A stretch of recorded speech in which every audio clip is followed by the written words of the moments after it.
आज हूँ पवित्र अंतर्जातीय श्रम दिवस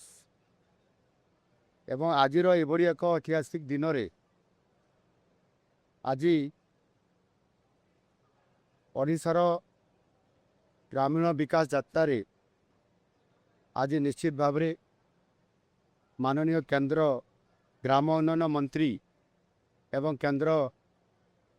कृषि एवं कृषक सशक्तिकरण विभाग मंत्री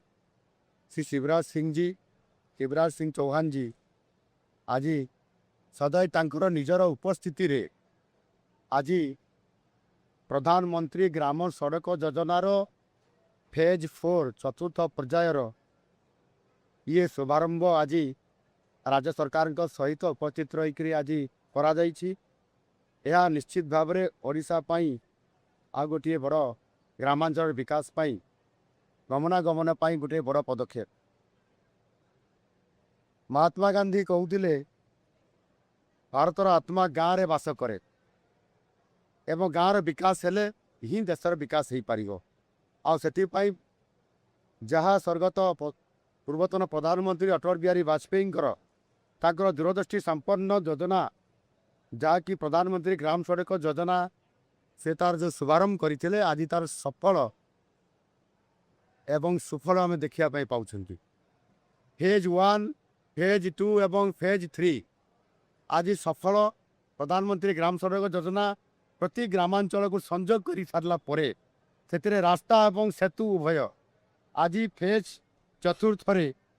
आज 2011 जनगणना अनुसार आज विशेष करी सारा ओडिशा रे आज 898 ग्राम को जोड़ापी आज प्राय 1700 कोटी टंका आज व्यय बराद करा तार ये शिलान्यास करागला जो थे केन्द्र 60% एवं राज्यर 40% ये अंशदान रही